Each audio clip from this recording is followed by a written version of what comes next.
السلام علیکم ناظرین، سنو نیوز پر آپ دیکھ رہے ہیں پروگرام لائیو جامی. میں آپ کے ساتھ محمد اشرف جامی. ابھی آپ نے دیکھا حالیہ دنوں پاکستان میں اسلام آباد میں انڈس واٹر ٹریٹی کے اوپر ایک سیمینار ہوا، ایک کانفرنس ہوئی. اس میں روسی ماہرین ایکسپرٹس وہ بھی شریک تھے، امریکی اور چائنیز وہ بھی موجود تھے. کئی سفیر یہاں آئے ہوئے تھے، حکومتی اہم شخصیات تھیں، خرم دستگیر صاحب، بلاول بھٹو زرداری، ہنا ربانی کھر،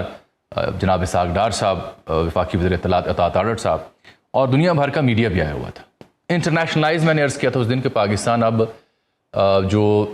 سندھ طاس معاہدے کا معاملہ اور بھارتی ہٹ درمی ہے اس کو بین الاقوامی فرنٹ پہ لے کے آ رہا ہے کہ اس کی قانونی حیثیت کیا ہے، تاریخی حیثیت کیا ہے، بھارت اس سلسلے میں کیا کردار ادا کر رہا ہے، ہٹ درمی ان کی کیا ہے، بی جے پی لیڈ یہ جو ہندوتوا ڈریون گورنمنٹ ہے، what exactly they are up to. اچھا، اس سلسلے میں آپ سے بات ہوئی تھی تفصیل سے اس روز، لیکن پچھلے 2 دنوں سے میں نے ویسے طالب علم ساؤتھ ایشین اسٹڈیز میں نے نوٹ کیا کہ بھارتی فوج میں کیا تبدیلیاں آ رہی ہیں. تو ان کا نیا جو آرمی چیف آیا ہے اس کا نام ہے جنرل دھیرج سیٹھ.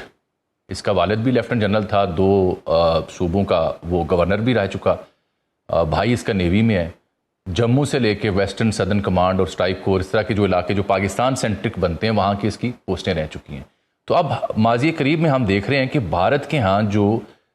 نئے افسران یا بالخصوص آرمی چیف یا دیگر ذمہ داران کی اپوائنٹمنٹ ہو رہی ہے، اس کی 2 پیرامیٹرز ہیں. ایک، وہ کتنے بڑے مودی کے بھکت ہیں اور کتنا زیادہ پاکستان سینٹرک ان کی اپروچ ہو سکتی ہے. تو اس کو ہم ایویلیویٹ کریں تو لگتا ہے کہ بھارت ایک اور کانفلکٹ کی جانب بڑھ رہا ہے، کیونکہ انہوں نے آتے جو اعلان کیا کہ ہماری پالیسی ہوگی وجے کی، اس کی انہوں نے ہندی زبان میں کئی ایک وضاحتیں دینے کی کوشش کی جو پاکستان سینٹرک تھی. اب اس میں لگتا یہ ہے کہ یہ پانی کے مسئلے پر جو کہ بقا ہے، بنیادی حق ہے، ایک بڑا کانفلکٹ جنم لے رہا ہے. اور بھارت جو ہے وہ اپنے اندرونی جو معاملات ہیں، چاہے مائنورٹی کے ساتھ سلوک ہو یا دیگر ممالک کے ساتھ جو سلسلہ اس کا رہا، اس سب سے، اور ڈپلومیٹک آئسولیشن جو ہمیں کرنا چاہتا تھا وہ اب خود اس کا نظر ہو رہا ہے، اس سب سے نظر ہٹانے کے لیے اب یہ ایک دفعہ پھر ایک کانفلکٹ کی جانب جا رہا ہے، چاہے وہ تھرو کالعدم T T P Afghanistan proxy led سلسلہ ہو یا پانی کا مسئلہ پاکستان کے ساتھ ہو. تو اس سلسلے میں آج کچھ صحافیوں کی، اینکرز کی، تجزیہ نگاروں کی ملاقات ہوئی کچھ سیکیورٹی حکام سے، اور وہاں بھی یہی تاثر ملا.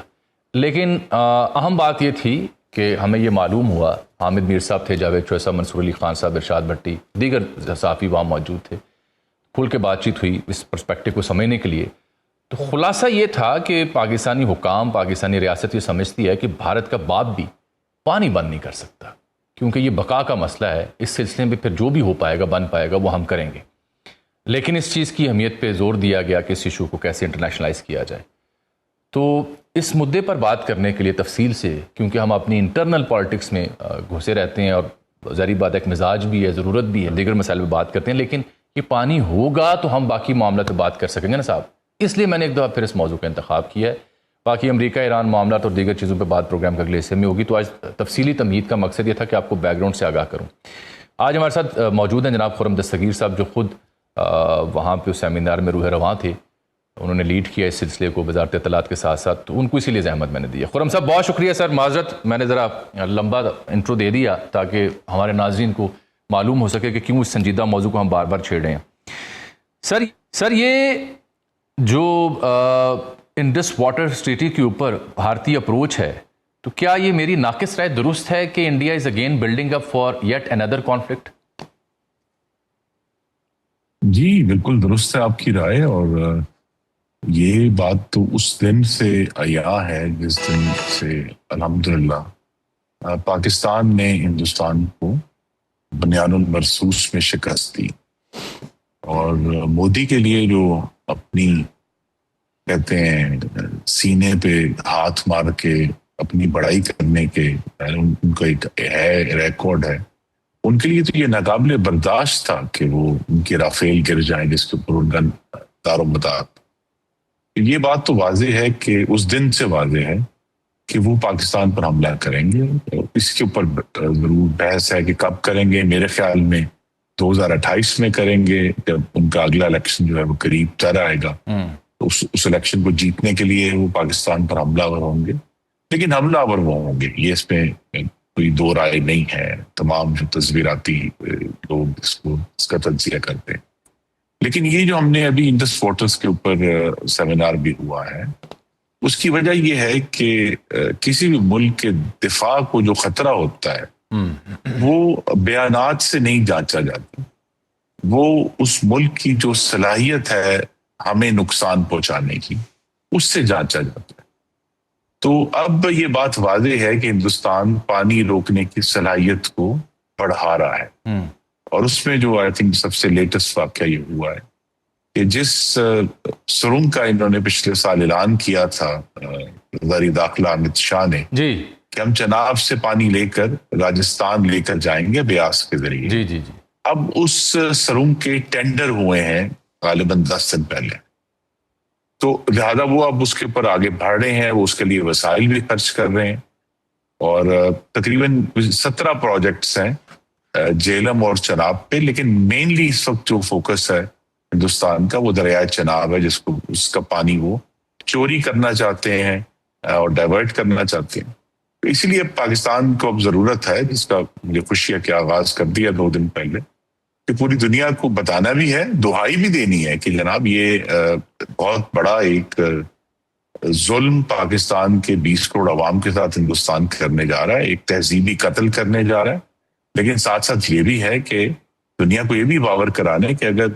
دنیا اس معاملے پر حرکت میں نہیں آتی تو پاکستان تو اپنے دفاع کے لیے حرکت میں آئے گا، اور پاکستان کی نیشنل سیکیورٹی کمیٹی نے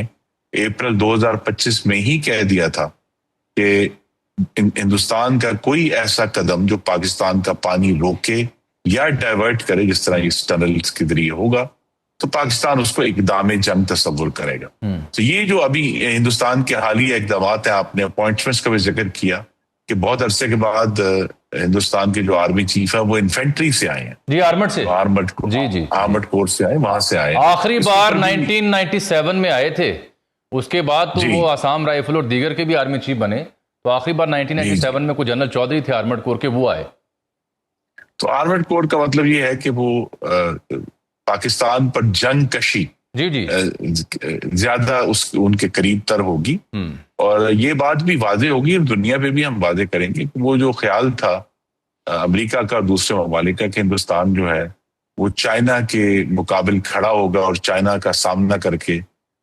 اس کی مزاحمت کرے گا، یہ بات واضح ہے کہ ہندوستان نے جتنا مرضی اپنا زوم ظاہر کیا ہے کہ جی میں تو جنوبی ایشیا سے بڑا ہوں اور میں تو سپر پاور ہوں، بالآخر وہ اسی دلدل میں دھسا ہے، اور اس کا سارا فوکس پاکستان ہے اور کوئی ملک نہیں۔ یہ بالکل ٹھیک کہہ رہے ہیں آپ سر۔ اچھا خرم صاحب، یہ جو آپ نے بات کی بھارت کے جو پروجیکٹس ہیں سندھ طاس معاہدہ معطل کرنے کے بعد جو اعلانات ہیں، یہ دیکھیں کتنی خوفناک بات ہے کہ اس بارے میں ہمارے میڈیا میں ڈسکورس نہیں ہے، نہ پبلک ایٹ لارج کو علم ہے۔ تو میں چاہوں گا ذرا تفصیل سے بیان کریں۔ آپ بتا رہے ہیں جہلم اور چناب پہ 17 منصوبے ہیں مختلف، اور صرف چناب کے اندر ایک سرنگ جو ہے اس کے ذریعے راجستھان کو سیراب کرنا ہے۔ جی انہوں نے چناب سے کافی شمال میں پہاڑی علاقہ ہے ویسے، لیکن وہاں اس سے چناب سے پانی لے کر بیاس میں وہ ڈالیں گے نا۔ دیکھیے ان کی یہ بھی کوشش ہے کہ وہ ویسٹرن ریور کا پانی ویسٹرن میں نہیں ڈالیں گے، وہ ایسے دریا میں ڈالیں گے پھر جس کے اوپر کوئی سوال نہ کر سکے وہ تو پہلے ہی ایسٹرن ریور ہے، تو لہذا وہ اس کی کوشش جو ہے وہ ان کی طرف سے جاری ہے، لیکن ہمیں بھی اس کا جو ہے وہ پورا سدے باب کرنا ہے، اور ہم بھی اس کی نگرانی کر رہے ہیں، اور یہی جو سارا ہم نے دیکھا ہے کہ سیمینار کرنا بھی اور ابھی جو گفتگو آج بھی ہوئی ہے، اس کا مقصد ہی یہ ہے کہ ہم دنیا کو بھی یہ باور کرا سکیں کہ ہم اس معاملے کو دیکھ رہے ہیں، ہم اس پہ پوری طرح چوکنے ہیں، اور یہ جو چیز ہے یہ صرف پانی کا معاملہ نہیں ہے، یہ ایک بہت سیریس پاکستان کی زندگی کا معاملہ ہے۔ تو آپ نے جو ذکر کیا کہ ہندوستان نے جو ہے وہ کون سے ایسے پروجیکٹس ہیں جس پہ وہ آلریڈی کام کر رہے ہیں، تو ایک تو یہ ہے کہ انہوں نے ایک سوال کوٹ ڈیم ہے چناب کے اوپر، اس کو انہوں نے فاسٹ ٹریک کیا ہے، اور چناب اور جہلم کے اوپر جو ہے وہ رتلے ہے، برسر ہے، پاکل دل ہے، کوار ہے، کیرو ہے، کرتھائی ہے، یہ سب پروجیکٹس جو ہیں انہوں نے فاسٹ ٹریک کر دیے ہیں۔ اور اس کے علاوہ جو ہے ایک ان کا شاہپور کنڈی ڈیم ہے راوی کے اوپر، جس کی انہوں نے کیپیسٹی ٹیسٹنگ بھی کمپلیٹ کی ہے۔ تو اب جو ہندوستان کی جس صلاحیت کی میں بات کر رہا ہوں کہ وہ ہمیں نقصان پہنچائے گی، وہ صلاحیت جو ہے وہ عسکری نہیں ہے، یعنی اس میں کوئی بم یا کوئی حملہ انوالو نہیں ہے، انہوں نے پانی کو بطور ہتھیار استعمال کر رہے ہیں. تو آپ کے ناظرین کے لیے عرض کروں کہ پچھلے سال اپریل میں ابھی جب بھی ہماری یہ جنگ نہیں ہوئی تھی تو انہوں نے 4 یا 5 تاریخ کو، جنگ سے ایک دن پہلے، بغلہار ڈیم کے گیٹس بند کر دیے تھے. تو 90% پاکستان کا جو فلو آتا ہے چناب میں، وہ انہوں نے ہمیں دکھایا صرف کہ ہم اس کو بند کر سکتے ہیں. اس کے بعد انہوں نے پھر اسی مئی میں جو ہے وہ جسے کہتے ہیں فلشنگ کی اپنے ریزروارز کی، وہ بھی چناب کے اوپر تھی، وہ بھی ہمیں نقصان ہوا. لیکن شاید آپ کے ناظرین بہتر جج کر سکیں کہ پچھلے سال جو لاہور میں اور جنوبی پنجاب میں ہم نے سیلاب دیکھا تھا، وہ بارش تو تھی ہی، دریا بھی تھے، لیکن ہندوستان نے جو ہے وہ راوی کے اور ستلج کے جو ان کے ریزروارز ہیں ان کے گیٹ کھولے تھے. تو ہم نے دیکھا کہ لاہور میں دہائیوں کے بعد نہیں لیکن کئی سالوں کے بعد ہم نے سیلاب دیکھا. یہ بھی جو ہندوستان کی صلاحیت ہے کہ ایک وقت وہ پانی روک لیں اور ایک وقت بہت زیادہ پانی چھوڑ دیں. یہ دونوں چیزیں پاکستان کے لیے خطرناک ہے اور اب ہماری قومی سلامتی کا مسئلہ ہے، نیشنل سیکیورٹی کا ایشو ہے. بالکل نظر بھی آ رہا ہے اور بنتا بھی ہے. سر اس میں 2 عرص پہلے میں ذرا انٹرنل اسپیکٹ پہ آپ کی رائے لے لوں. سوال یہ پیدا ہوتا ہے خرم صاحب کہ جس طرح سے انہوں نے اوور دی ایئرز، وہ آج کی بات تو نہیں ہے ڈیم سرنگیں اس طرح کی کاروائیاں ڈالنی، over the years, over the decades جو انہوں نے بلڈ اپ کیا اس سلسلے میں واٹر ریزروائرز کے لیے، ان لائک انڈیا، پاکستان کے ہاں کوئی پولیٹیکل کنسنسس نہیں بن سکا کبھی. ہم نے ایسا کوئی ریزروائر دوبارہ نہ بنایا نہ سوچا کہ چلیں اگر بارش بھی زیادہ ہو جائے، سیلاب آ جائے تو کچھ پانی سٹور کر سکیں تاکہ ریسٹ آف دی ایئر ضروریات پوری ہو سکیں. تو یہ ہمارا ایک انٹرنل نقص بھی تو ہے نا جی. جی، اور یہ نقص جو ہے یہ بغیر کھلی اور بے لاگ گفتگو کے حل نہیں ہو سکتا. کیونکہ ہمارے جو چھوٹے صوبے ہیں ان میں جو جس چیز نے اس کو نقصان پہنچایا وہ ایک سادہ سا جملہ ہے کہ جی پنجاب ہمارا پانی کھا گیا. اب ڈیم جو ہے وہ پانی نہیں کھاتے، وہ ڈیم تو پانی کا ذخیرہ کرتے ہیں اور اس کے بعد وہ پانی جو ہے وہ اسی طرح پھر فلو کرتا ہے جب ایک دفعہ اس کا ذخیرہ بھر جاتا ہے. اب یہ کہنا کہ جی کوئی پانی کھا گیا اس لیے کالا باغ ڈیم نہیں بنے گا، اس لیے جو ہے وہ نہر کوئی نہیں بنے گی. ایک تو بات یہ کہ الحمدللہ کچھ سال پہلے مسلم لیگ نون کی جو پچھلی حکومت تھی اس میں وہ تیاری مکمل کر لی گئی، وہ بننے شروع ہو گئے ڈیم. تو دیامیر بھاشا اور داسو جو ہیں وہ میری توقع ہے کہ اگلے 3 سال میں پہلا ان کا آپریشن جو ہے وہ شروع ہو جائے گا 3 سال بعد، زیادہ سے زیادہ 2030 تک. تو ایک تو وہ 2 بہت بڑے ریزروائرز انشاءاللہ پاکستان کے سسٹم میں آ رہے ہیں، 4,500 ہزار میگا واٹ بجلی بھی انشاءاللہ پیدا کریں گے. لیکن یہ کہ ہم نے ریزروائر بہت عرصے کے بعد، یعنی ہمیں 40 سال لگے ہیں اس پر سوچتے ہوئے کہ جب اگلا ذخیرہ کہاں اب اندازہ کریں نا سر، یہی تو مسئلہ ہے، 40 برس لگے. اور دوسری بات یہ کہ چلیں اگر کالا اگلا یہ ہے کہ میری جو آپ نے اندرونی بات کی نا یہ انتہائی ضروری ہے، کیونکہ پانی ہر روز کا کرائسس ہمیں محسوس نہیں ہوتا، لیکن جاوید صاحب یہ پریکٹیکلی ہر گھنٹے کا بحران ہے پاکستان میں. تو یہ ایک بہت ضروری سبجیکٹ ہے جس کے اوپر وفاق اور صوبوں کو بیٹھنا چاہیے. اور ہمارے پانی کا ایک ایک قطرہ جہاں سے جا رہا ہے نا اس کو میپ کر کے ہمیں آج جس طرح ہم نے 40 سال لگائے اگلے 40 سال کا منصوبہ کریٹ کرنا ہے کہ ہم اس سال کون سا ذخیرہ بنائیں گے، اس سال کون سی ہم ڈائیورژن کریں گے، ہم کہاں سے کہاں پانی لے کر جائیں گے تاکہ پاکستان کا جو پانی ہے اس کا میکسیمم فائدہ پاکستان کو ہو. اور یہ بھی نہیں ہے کہ ہمیں سارا پانی روکنا ہے، ہمیں کچھ پانی سمندر میں جانے دینا ہے، ادھر کی بھی جو مینگرووز ہیں اور جو ہمارا ڈیلٹا ہے اس کو بھی زندہ رکھنا ہے. اور آخری بات یہ ہے کہ اس سارے بحران میں ہندوستان تو اپنا ایک ہمارے اوپر حملہ آور ہے، لیکن اتنا ہی بڑا حملہ ماحولیاتی تبدیلی کا ہے جس کی وجہ سے پانی کم. ہم سفر بھی کر رہے ہیں، سب سے زیادہ سفر کریں ڈسپائٹ دی فیکٹ کہ ہمارا اتنا حصہ نہیں ہے کلائمیٹ چینج میں بینگ پاکستان. دوبارہ اچھا سر، دوسرا جو میں نے کہا یہ تو انٹرنل ایشو ہے، دوسرا externally over the last 1 year اور سو جو ہم نے دیکھا جو پاکستان کو ڈپلومیٹک ریکگنیشن ملی اور انڈیا اس کے بدلے ڈپلومیٹک آئسولیشن کا شکار ہوا جو کہ ہمیں وہ کرنا چاہتے تھے. ہر جگہ تعریف ہو رہی ہے ساری دنیا کے سامنے، ابھی ایران امریکہ معاملات کے اوپر آپ سے ہمیشہ بات ہوتی ہے اور دیکھ بھی رہے ہیں. ڈونٹ یو تھنک سو کہ یہ وقت ہے کہ اس تعارف کو، یہ شناخت کو کیش کروایا جائے ٹو فکس انڈینس ہیجمنی پانی کے اوپر؟ اب ہم اس کا رخ اپنے مسائل کے حل کی جانب کیوں نہیں کرواتے؟ اتنی بین الاقوامی سپورٹ یا اہمیت کو پوری دنیا کے لیے ہم نے امن قائم کروایا سر. ناممکن کام تھا 47 برس کا تنازعہ یوں سارٹ آؤٹ کرنا. جی آپ بالکل درست کہہ رہے ہیں، اور اس کا ادراک ہے وزیر اعظم شہباز شریف کو بھی اور فیلڈ مارشل عاصم منیر کو بھی. لیکن یہ میری توقع بھی ہے اور کرنا بھی چاہیے کہ اس کو بہت احتیاط سے اور خاموشی سے پرسو کیا جائے، امریکہ کے ساتھ بھی اور دوسرے ممالک کے ساتھ بھی، رشیا کے ساتھ بھی، چائنا کے ساتھ بھی. کیونکہ ایک اور چیز جو واضح ہوئی ہے وہ یہ ہے کہ ہندوستان کو یہ بھی زوم ہے کہ وہ اپر ریپیرین ہے تو وہ پانی روک سکتا ہے، حالانکہ دریائے سندھ کے معاملے میں چائنا اپر ریپیرین، اور چائنا کی صلاحیت بھی زیادہ ہے ایسے پروجیکٹس کو کریٹ کرنے کی. تو امریکہ کے ساتھ تو ہم بات کریں گے ہی، لیکن یہ بھی واضح ہے کہ یہ جب بھی اب انڈس واٹرز کا معاملہ کھلے گا اور اس پہ گفتگو ہوگی تو چین بھی اس مذاکرے. اچھا یہ بڑا ہم اپنی یاد دلا دیا مجھے، پروبیبلی ڈاکٹر وکٹر گاؤ بھی somehow کچھ ایسی ہی بات کر رہے تھے. جی انہوں نے یہی بات کی تھی، میں ڈاکٹر گاؤ کی بات کو ہی میں نے ری فریز کیا ہے.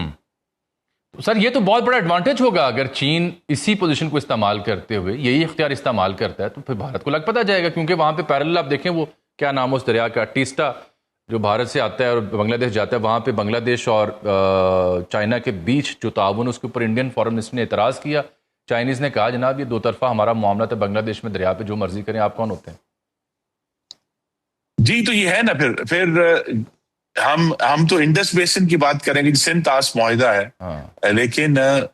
برہما پترا طاس کا معاہدہ بھی تو ہے نا، جہاں انڈیا پر ریپیرین ہے، اور اس کے آگے سے تیستا بن کے جو ہے وہ جاتا ہے بنگلہ دیش میں. تو لہذا پاکستان کا یہ ایڈوانٹیج ہوگا کہ اگر ہمارا ایڈوانٹیج ہے کہ ہم اس کو چائنا کو اس گفتگو میں شامل کریں، لیکن امریکہ سے بھی بات کریں، رشیا سے بھی بات کرنی چاہیے. رشیا اور فن لینڈ کا دہائیوں تک کا ایک کرائسس رہا ہے اسی طرح پانی کے اوپر، دریاؤں کے اوپر، لیکن انہوں نے اس کو سالو کیا اور اب وہ ان کا معاملہ ٹھیک چل رہا ہے. وہ بھی ایک تجربہ ہے گین کرنے کے لیے. لیکن یہ کہ ہندوستان کو یہ سمجھانا ہے کہ یہ جو معاملہ ہے، اسی لیے یہ آپ کہتے ہیں نا 2 ٹریک ہونا ہے، کہ ایک طرف ہم کہتے ہیں کہ جی ہم بین الاقوامی عدالتوں میں بھی جائیں گے، ہم بین الاقوامی اداروں میں بھی جائیں گے، ہم میڈیا میں بھی جائیں گے، ہم ہندوستان کو بے نقاب کریں گے کہ یہ جارے ہے اور قانون شکن ہے اور دوسرے ملکوں میں یہ قتل کرواتے ہیں، ٹیررسٹ اسٹیٹ ہے. لیکن ساتھ ہی ہم جو ہے عسکری آپشن کو بھی پیچھے سے لا کر آگے ٹیبل پر رکھیں گے اور پھر کہیں گے کہ بھائی ہم سے بات کرو ورنہ یہ معاملہ بہت خراب ہو جائے. بہت شکریہ جناب انجینئر خرم دستگیر صاحب آپ قیمتی وقت کا. ناظرین یہاں پروگرام میں ایک بریک بھی بڑھاتے ہیں اور جائزہ لیتے ہیں کہ اب خدشات کیا ہیں، کیا واقعی ایک بڑی جنگ جو ہے وہ دستک دے رہی ہے اس خطے میں، اسی مسئلے کے اوپر ایک بریک کے بعد. پروگرام میں ایک بار پھر سے آپ کو خوش آمدید کہتے ہیں. اب یہ بھی جائزہ لینا ہے کہ یہ امریکہ ایران معاملہ جو اب دوبارہ تیسرا جو راؤنڈ ہے وہ کنکلوڈ ہوا ہے، امریکہ تو اس میں بڑا ہوپ فل ہے، لیکن اس بیچ میں کچھ کانفلکٹنگ رپورٹس بھی آ رہی ہیں. So where would it lead for? بات کرنے کے لیے آج ہم نے زحمت دی جناب ایئر وائس مارشل ریٹائرڈ اعجاز محمود صاحب کو، اور سینئر صحافی ہمارے استاد جناب فیض رحمان صاحب واشنگٹن ڈی سی سے جڑے ہیں، امریکہ کا حال بھی جانتے ہیں ان سے. آپ دونوں کو بہت شکریہ. لیکن بڑی امپورٹنٹ ایک ڈیولپمنٹ یہ ہوئی کہ سب کے بیچ کل رات ایک ہیلی کاپٹر ہے امریکہ کا، وہ گرا ہے عریبین سی میں. 3 کرو ممبر جو ہیں وہ تو ریسکیو کر لیے گئے، ایک لاپتہ ہے. تو خدشہ کچھ امریکی چینل یہ ظاہر کرتے شاید ایران نے اسے گرایا ہے، لیکن ایران اس بارے میں تصدیق نہیں کر رہا اور وہاں امریکی میڈیا بھی تذبذب کا شکار ہے. تو ایئر وائس مارشل صاحب اس نقطے سے شروع کرتے ہیں، اگر آپ کی ڈومین ہے. یہ MH603 سی ہاک یہ کیا بلا ہوتی ہے سر؟ اور یہ کہا جا رہا ہے کہ جارج ڈبلیو بش پہ رہتا ہے یہ ہیلی کاپٹر، رات کو 3:30 بجے کیا کر رہا تھا سر عریبین سی میں؟ جی یقیناً یہ کوئی سرویلنس اور ریکانیسنس مشن جو ہیں وہ اس پہ میسج کیے جا سکتے ہیں کہ اس دوران ان مشنز پہ شاید یہ ہو. تفصیل ظاہر ہے ابھی ہمارے پاس ہے نہیں، ٹو بی آنیسٹ. لیکن اس بات سے قطع نظر کہ یہ پلیٹ فارم اس ایریا میں کیا کر رہا تھا، اور شاید یہ اپنی نوعیت کا پہلا آپریشن نہیں ہوگا، کیونکہ جب کسی ایریا میں ایسے پلیٹ فارمز موجود ہوتے ہیں جہاں سے خاص طور پہ ہیلی کاپٹرز جو ہیں وہ ٹیک آف اور لینڈنگ کر سکتے ہیں، تو یہ روٹین پیٹرولنگ اور سرویلنس بھی مینٹین کرتے ہیں. ایک تو وہ اپنے پوائنٹ ڈیفنس کے لیے اور دوسرے انٹیل لینے کے لیے اینمی کی اگر کوئی ایکٹیویٹی ہو. بالکل ٹھیک، بالکل. لیکن یہ جو ظاہر ہے یہ اس وولیٹائل یا انتہائی سینسٹیو سچویشن میں اس طرح کا کوئی بھی حادثہ ہو تو سب سے پہلا خیال جو ہے وہ یہی آتا ہے کہ مخالف گروپ یا مخالف پارٹی جو ہے اس کانفلکٹ کی شاید یہ ان کی طرف سے کوئی اوفینسو آپریشن کا نتیجہ ہو. لیکن ایران نے ابھی تک تو اس کے اوپر یہی اسٹیٹمنٹ ہے یا ان کا جو ہے پوسچر ہے کہ انہوں نے لا تعلقی کا اظہار کیا ہے اور نہ ہی ابھی امریکہ اس کو اگریسولی پرسو کر رہا ہے. تو یہ بھی امکان ہے کہ یہ واقعی کوئی ٹیکنیکل فیلئر ہو جو کہ نارمل ایک جس کو ہم ایک ایئر ایکسیڈنٹ کہہ سکتے ہیں. تو یہ میرا خیال ہے ہمیں اس کے اوپر کوئی ڈیفینیٹ کامنٹس دینے سے پہلے ہمیں یہ انتظار کرنا چاہیے کہ جو اس کے متاثرہ ملک ہے امریکہ وہ اس پہ کیا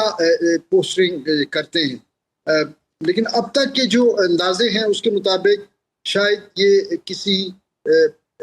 جو ہے نا ہوسٹائل ایکٹیویٹی کا نتیجہ نہیں ہے اور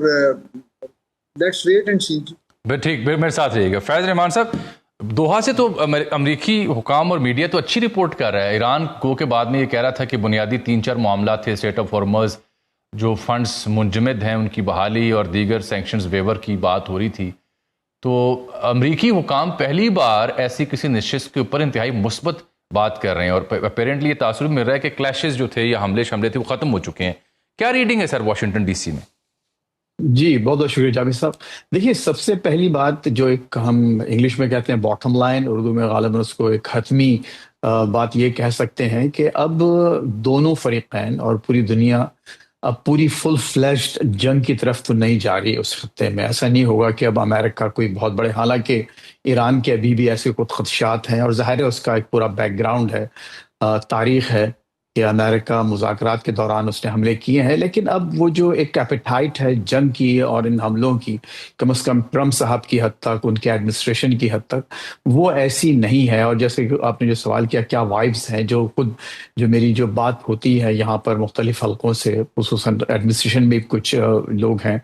تو لگتا یہی ہے کہ یہ ڈیل ہو چکی ہے، یہ طے ہو چکا ہے کہ جنگ نہیں کرنی. لیکن ظاہر ہے کہ آپ یہ دیکھ رہے ہیں کہ ایران کی جو ابھی اس وقت شکایات ہیں اور بالکل جائز شکایات ہیں کہ جو MOU آپ نے سائن کیا تھا اس پر اب تک اس کے جو اہم نکات ہیں اس پر عمل نہیں ہوئے ہیں، فنڈز اب تک باقاعدہ ریلیز نہیں ہوئے ہیں جیسا کہ وعدہ کیا گیا تھا. اچھا، پھر دوسرا ایک بہت بڑا جو اسٹرکنگ پوائنٹ ہے وہ ہے لیبنان، کہ ساؤتھ لیبنان میں جو ایک اسرائیل اور لیبنان کے درمیان جو ایک معاہدہ ہوا ہے اس کے تحت اب ساؤتھ لیبنان میں وہ ٹھہر سکتے ہیں جب تک کہ حزب اللہ کو باقاعدہ ڈس آرم نہیں کر دیا جاتا. تو ایران کے لیے ایک یہ بہت بڑا ظاہر پوائنٹ ہے. پھر دوسری طرف بار بار یہ کہا جاتا ہے کہ ٹرمپ صاحب کی طرف سے کہ نیوکلیئر ویپن نہیں بنانے دیا جائے گا. ایران نے پھر یہ کہا ہے کہ ہم یہ نہیں چاہتے کہ جو ہے وہ کسی حد تک کوئی بھی ہم یعنی جو IAEA ہے ان کے انسپیکشنز کے لیے نہیں کھولیں گے. اگر آپ یہ دیکھیں تو یہ دونوں طرف کے جو پوائنٹس ہیں میوٹ پوائنٹس ہیں، کیونکہ ابھی تک آخری خبریں آنے تک ایران اب تک NPT کا یعنی نان پرولیفریشن ٹریٹی کا ممبر ہے اور اس کے تحت پوری دنیا کو معلوم ہے کہ وہ نہ صرف یہ کہ ویپن نہیں بنا سکتا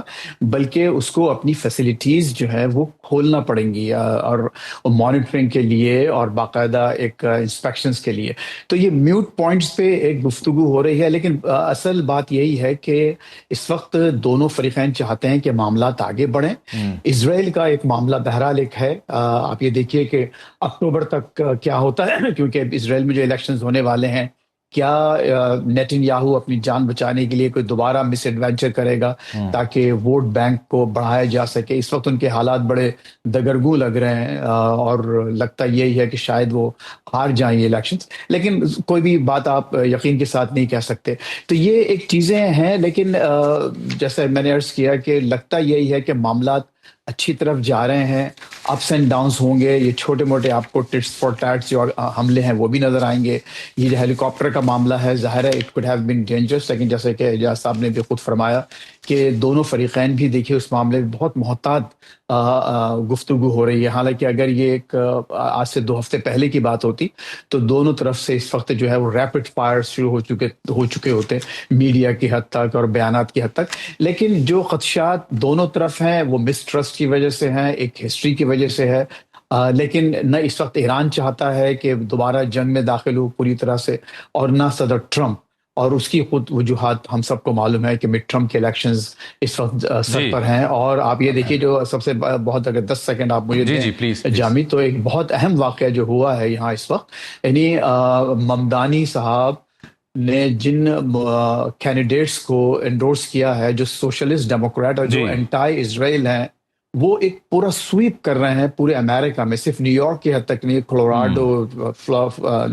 کیلیفورنیا, ٹیکسس, یہ وہ تمام جگہیں ہیں جہاں پر ایک بہت بڑا ایک سینٹیمنٹ جو یہ اس نقطے کو ذرا تفصیل سے آپ سے سمجھتے ہیں, اس نقطے کو ذرا تفصیل سے, کیونکہ آل ٹوگیدر یہ ایک نئی ایکویشن جنم لے رہی ہے اور وہاں پہ اپروول ریٹنگ بھی جو آ رہی ہے, میں آپ سے تفصیل سے سمجھتا ہوں. لیکن اعجاز صاحب, میں یہ سمجھنا چاہ رہا ہوں کہ اسٹریٹجیکلی چونکہ آپ دفاعی معاملات کو دیکھتے ہیں, آپ اتفاق کرتے ہیں کہ اب دونوں کے بیچ, یعنی ایران اور امریکہ کے بیچ جو گولہ باری, ایک دوسرے پہ حملے, کبھی ساحلی علاقوں پہ, کبھی ایران جواب میں بحرین وغیرہ کو ہٹ کر رہا ہے, ڈو یو تھنک سو کہ اب یہ دوحہ کے بعد یہ سلسلہ رک گیا ہے اور اب دونوں کی اصل کوشش جو ہے وہ مذاکرات میں ہے؟ جی, میں سمجھتا ہوں کہ دونوں پارٹیز جو ہیں وہ بہت سیریس ہیں. مذاکرات کے نتیجے میں اب تک جو پیش رفت ہوئی ہے, اور ایون فیوچر پلانز کہ جس کے نتیجے میں ایک بہتر, میں کبھی بھی سسٹینیبل پیس کا لفظ استعمال نہیں کرتا, not that I am not an optimistic person, لیکن مسئلہ یہ ہے کہ یہ اتنا پیچیدہ معاملہ ہے کہ اس میں اگر ہمیں ایک ریزنیبل پیریڈ آف ٹائم کے لیے بھی اس خطے میں پیس دیکھنا نصیب ہوتا ہے, تو یہ سب کے لیے ایک اچھی جو ہے پروگریس ہے. ایک اسٹریٹجک پاز اس وقت جس کو امریکہ پرسو کر رہا ہے وہ امریکہ کے انٹرسٹ میں ہے, امریکہ اس کے لیے ڈیسپریٹ ہے. ایران کے انٹرسٹ میں ہے, ایران کے بھی جو ماڈریٹس ہیں وہ اس کے لیے بہت زیادہ کین ہیں, کیونکہ 47-48 سالوں کی آئسولیشن کے بعد اب اگر انہیں ایک موقع مل رہا ہے جس سے وہ اپنے لوگوں کا بھلا کر سکتے ہیں, اپنے انرجی پوٹینشیلز کو کیپٹلائز کر سکتے ہیں اور اپنے آپ کو ری بلڈ کر سکتے ہیں, تو ان کے لیے بھی ایک جو ہے اچھی کامیابی ہے. بلکہ میں یہ سمجھتا ہوں کہ اس پورے معاملے میں ایران, اگرچہ ایران نے بہت نقصانات اٹھائے, بہت قربانیاں بھی دیں, لیکن the best and ultimate beneficiary Iran ہے, اس کے بعد امریکہ اور امریکن ایڈمنسٹریشن ہے, اور سب سے آخر میں اسرائیل. اور اسرائیل کا رول جو ہے وہ ہی ڈٹرمن کرے گا کہ یہ اسٹریٹجک پاز یا یہ جو امن کا وقفہ ہے یہ کتنا ڈیوریبل ہوتا ہے. بالکل ٹھیک, بالکل ٹھیک. سر میرے ساتھ ہیں. اچھا فیض صاحب, یہ جو آپ نے بات کی ہے نا جی اس کی زہران ممدانی والی کہانی کی, یہ تو ان کی میئر کی نامینیشن سے آنورڈ ان کی جیت تک ٹرمپ کو یہ بڑا ناپسند تھے, ان کے بارے میں بڑے تلخ جملے بھی کہے ہوئے. تو یہ اب what exactly is he up to, اور مڈ ٹرم سے کیا تعلق ہے, ہمارے دیکھنے میں سمجھائیں کہ یہ نقطہ کیا بیان کرنا چاہ رہے تھے. کیا زہران ممدانی کی مقبولیت نے ٹرمپ صاحب کو الجھا دیا ہے, پریشان کر دیا ہے, وہ مقبولیت ابھی بھی قائم ہے؟ دیکھیے جامی, یہ بہت اہم پوائنٹ ہے, اہم سوال ہے, اور یہ جو آپ نے ٹرمپ اور ممدانی کا جس طرح سے ذکر کیا نا ایک ہی جملے میں, یہ بھی ایک عجیب و غریب ریلیشن شپ ڈیولپ ہوئی ہے کہ دونوں ایک دوسرے کو پسند کرتے ہیں, دونوں کی کیمسٹری مل رہی ہے, کبھی اب کھل کر تنقید نہیں کرتے, بلکہ صدر ٹرمپ جو ہے اکثر مقامات پر کھل کر ان کی تعریف کرتے ہیں, اور ان کی یعنی ایک جو لائکیبلٹی ہے, ان کی ایک شخصیت کا جو ایک اچھا پہلو ہے ممدانی کا, خصوصاً جو وہ پسند کرتے ہیں لوگ ان کو, ینگ ہیں, تو ڈائنامک ہیں، تو ان کو پسند کیا جاتا ہے، اور خصوصاً ٹرمپ نے ہمیشہ ان کے بارے میں اچھی بات کی ہے، تو یہ ایک عجیب و غریب ایک فنامنن ہے۔ اچھا، اب یہ جو ممدانی کی شخصیت ہے، اچانک جس طرح سے سامنے آئے ہیں، سوشلسٹ ڈیموکریٹ کہا جاتا ہے، یعنی سوشلزم پر وہ بلیو کرتے ہیں، اور ان کے جتنے بھی انڈورسڈ اس وقت امیدوار ہیں ڈیموکریٹک پارٹی کے، وہ تمام پرائمریز میں وہ جیت رہے ہیں۔ اور ابھی آپ یہ دیکھیے، جو بالکل یعنی اس ٹیوزڈے کو جو ایک واقعہ ہوا ہے کولوراڈو، جو کہ ایک آل دا وے ویسٹ کوسٹ پر اسٹیٹ ہے، اور وہاں پر 30 سال سے ایک خاتون ممبر تھی کانگریس کی، 30 سال سے، اور اس کو ایک 29 سالہ ایتھیوپین خاتون، ایتھیوپین امریکن جو کہ امیگرنٹ ہے، جی، اس نے ہرا دیا ان کو پرائمریز میں، اور شی از اے لائر، ایک 29 سال کی لڑکی جس نے 30 سال سے جو ایک انکمبنٹ رہی ہے اس کو، تو یہ ایک بہت بڑا واقعہ ہے۔ تو اس وقت ایک جسے کہتے ہیں سائزمک شفٹ آپ کو نظر آ رہی ہے پورے امریکہ میں، اور صدر ٹرمپ کو اس کا پورا احساس ہے۔ اچھا، اب آپ کا جو سوال ہے کہ کیا ممدانی کی مقبولیت سے ٹرمپ خود بذات خود کیا خائف ہیں، ڈرے ہوئے ہیں، تو دیکھیے ٹرمپ جو ہے وہ he is all about himself and his own politics, his own family interest, and at the bottom at the end of the day his own businesses. آپ یہ دیکھیے اس پورے عرصے میں، 1.5 سال کے عرصے میں، انہوں نے خود ان کی ذاتی جو کمائی ہے وہ $2 بلین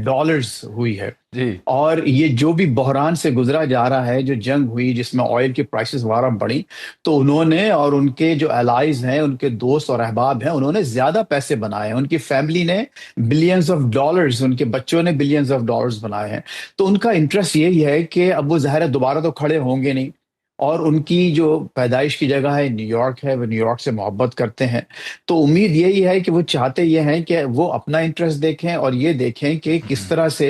ایک ان کی اپنی legacy as a successful president اور as a successful businessman قائم رہتی ہے۔ مجھے نہیں لگتا کہ وہ ریپبلکن پارٹی یا اس کے جو آئندہ کے جو پراسپیکٹس ہیں اس پر بہت زیادہ وہ فوکس کر رہے ہیں، ایز لانگ ایز وہ ان کو امپیچ نہیں کیا جاتا، اور ان کو آئندہ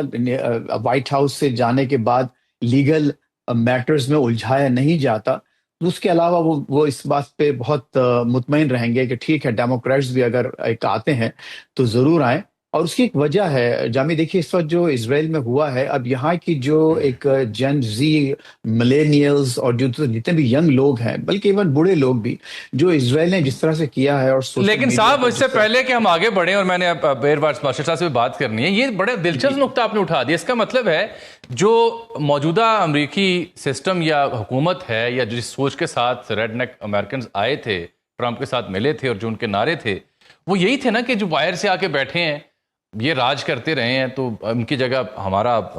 جو اوریجنل گورا ہے وہ آئے گا۔ تو ایتھوپین امریکن جو 29 سال کی ہے، اس نے اگر ہرا دیا 30 سال سے کانگریس کی خاتون کو، اور وہ گوری خاتون ہے، میں وہی کہہ رہا ہوں کہ یہ اٹ سپیکس والیوم فیض صاحب۔ اس کا مطلب ہے کہ وہاں کولوراڈو میں لوگوں نے پھر اس نوشن کو بائی نہیں کیا۔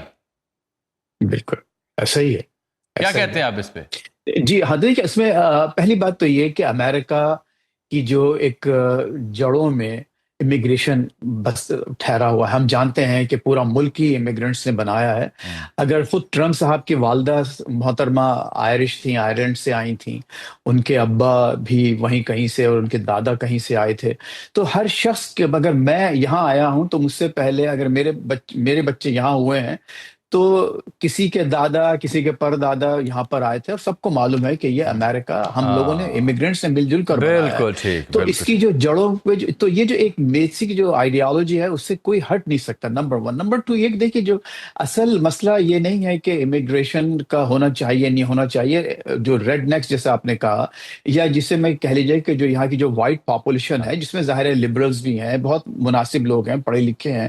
اور وہ ڈیموکریٹس بھی ہیں، ان کو صرف یہ خدشہ ہے کہ ایسا نہ ہو کہ ہمارا جو ایک وائٹ کنٹری اب تک سمجھا جاتا ہے، وہ آئندہ کہا جا رہا ہے کہ 2050 تک امریکہ would be a white minority country. تو یہ ایک جو خدشہ ہے، بہرحال وہ آپ کو دیکھیے، یہ تو ہمارے ملکوں میں بھی ہوتا ہے، ہمارے شہروں میں بھی یہ۔ ٹھیک، بہت بہت شکریہ سر، وقت کی کمی، فیض رحمان صاحب اور جناب اعجاز صاحب، آپ دونوں قیمتی وقت۔ یہاں ایک بریک لے رہا ہوں، بریک کے بعد ہم رخ کریں گے جناب مبشر لقمان صاحب کا، جو ہمارے کچھ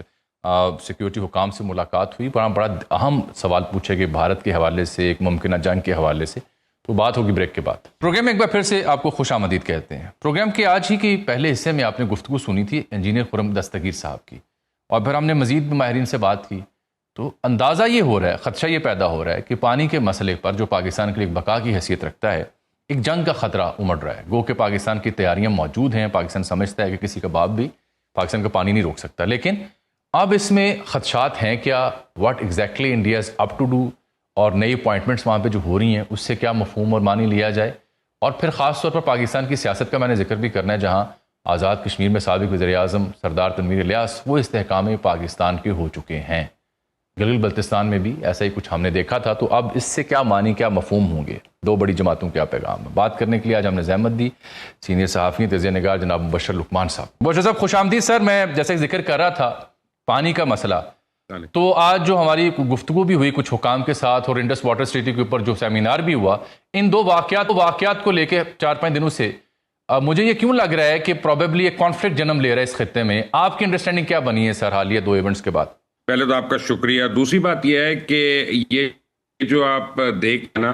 2 قسم کی باتیں میرے سامنے آئی ہیں. ایک تو یہ ہے کہ انڈیا جو ہے وہ جتنا مرضی کچھ کر لے وہ کر نہیں سکتا, اور پاکستان کی فورسز جو ہیں وہ تیار ہیں, ہمتاً تیار ہیں انڈیا کو پھینٹا لگانے کے لیے, منہ توڑ جواب دینے کے لیے. اور ان کو جو یہاں پہ اٹھتا ہے نا,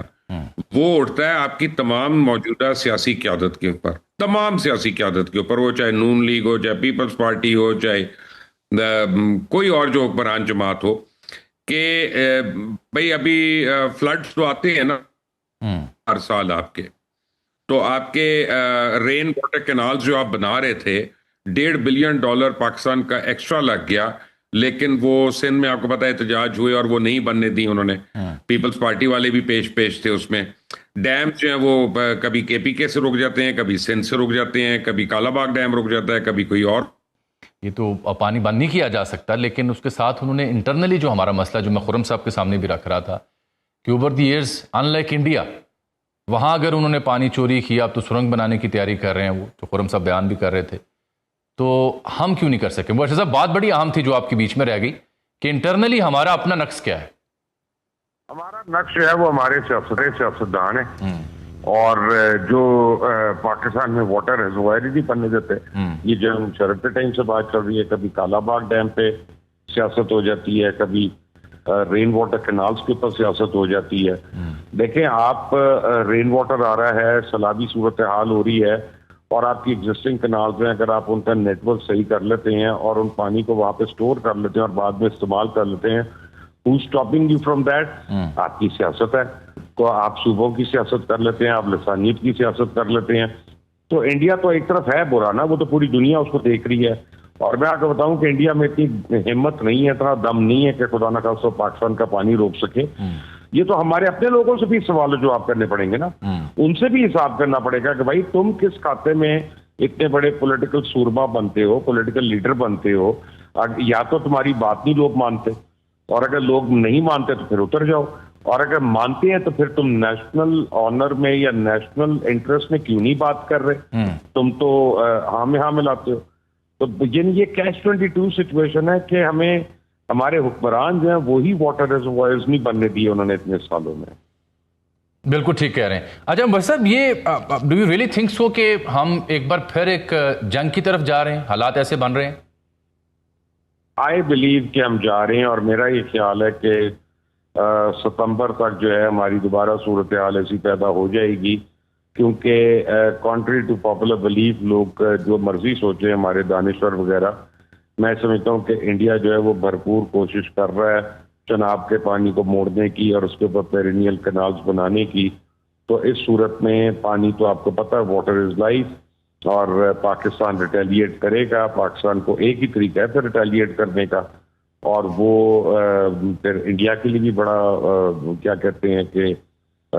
برے خواب کی طرح ہوگا. وہ اس کا رزلٹ جو مرضی ہو, یہ میں آپ کو بتا دوں, پاکستان ان کو پانی نہیں روکنے دے گا. تو اس میں جو ہم نے انٹرنیشنل ریکگنیشن لی ہے, 47 برس ایران امریکہ تنازعہ کسی دور میں سیٹل نہیں ہوا, اب وہ ہماری ثالثی کی وجہ سے کسی نہج پہ جا رہا ہے, سیٹلمنٹ ہو رہی ہے. قطر میں بھی اچھی خبریں آ رہی ہیں, اس جو تیسرا راؤنڈ ہوا.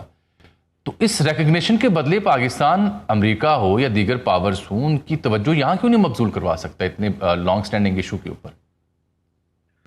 یار اپنا اجمل صاحب آپ اپنا مجھے چھیڑے ہیں، میں کچھ بول دوں گا پھر میرے بار کوئی اپنا گاڑی آگے کھڑی ہو جائے گی۔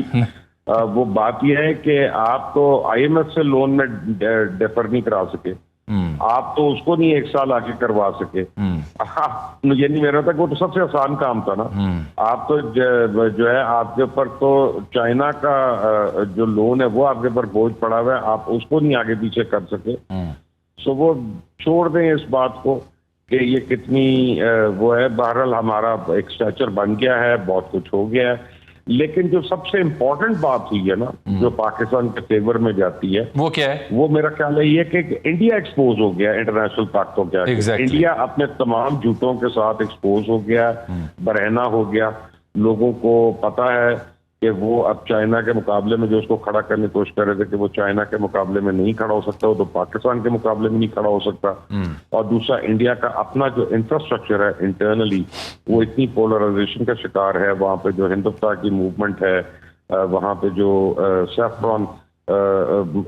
کرنے کی موومنٹ ہے تمام انسٹیٹیوشنز کو، اب فوج کا بھی آپ دیکھیں نا، آرمی چیف جو ہے وہ جا کے مندروں میں حاضریاں دے رہی ہیں، ناریل توڑ رہے ہیں، سندور لگا رہے ہیں۔ یہ انڈین آرمی میں تو یہ نہیں تھا، وہ تو ایک ڈیموکریٹک آرمی تھی، تو اب سڈنلی وہ ایک ریلیجس آرمی میں کنورٹ ہو رہی ہے، ایک جتھے میں کنورٹ ہو رہی ہے۔ تو یہ دنیا کو نظر آ رہی ہے یہ چیزیں، تو یہ انڈیا نے اپنے آپ کو خود خراب کیا ہے لوگوں کے آگے، اور وہاں پہ 7-8 سیسیشن موومنٹس چل رہی ہیں، مانی رام میں چل رہی ہے، ناگالینڈ میں چل رہی ہے، میسور پور میں چل رہی ہے، کشمیر میں چل رہی ہے، ساری خالستان کی۔ تو یہاں مرشد واپس آتے ہیں جو میں نے بات کرنی تھی آپ سے، کیونکہ آپ نے یہ جو سیاسی داؤ پیچ ہے ان کو بڑا غور سے دیکھ رکھا ہے اوور دی ڈیکیڈز۔ یہ کیا ہوا اچانک؟ جی بی میں ہم نے دیکھا استحکام پاکستان پارٹی کوئی نشست نہیں جیتی، 4 آزاد چلے گئے، مخصوص بھی مل گئیں، اس پوزیشن میں آ گئے کہ اب وہ حکومت میں بڑا اہم کردار ادا کر سکتے ہیں۔ اور ابھی سردار تنویر الیاس صاحب، یو نو ہم بیٹر، وہ پیپلز پارٹی کو چھوڑ کے استحکام پاکستان یعنی علیم خان صاحب کے ہو گئے، دیگر لوگوں کے ساتھ بھی مل کے۔ یہ اس کی گتھی تو سلجھائیں۔ یہ مجھے تو ایسا لگ رہا ہے جیسے ایک زمانے میں وہ جہاز آتے تھے ساؤتھ پنجاب سے لے کے پارلیمنٹیرینز کو، وہ پھر پی ٹی آئی جوائن کیا کرتے تھے۔ میں تو وہ دیکھ رہا ہوں سر، ایسے وہ ڈیجا وہ ہو رہا ہے۔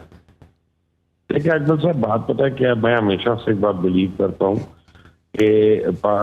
جو ہے نا، لوگ شاید پی ٹی آئی کے اتنے بڑے سپورٹرز نہیں تھے، لیکن وہ پیپلز پارٹی اور نون لیگ کی مخالفت میں بہت زیادہ تھے۔ لوگ کہتے تھے جو مرضی آئے یہ نہ آئے، ٹھیک ہے نا، وہ چاہے میاں نواز شریف صاحب ہوں، وہ چاہے آصف زرداری صاحب ہوں، بہرحال ان کی ایک آپ سمجھے کہ اینٹائی ایک ووٹ بینک ہے جو پی ٹی آئی کو زیادہ اسٹرینتھن کرتا رہا۔ اب اگر پی ٹی آئی کے اندر توڑ پھوڑ ہے یا پی ٹی آئی جو ہے اپنی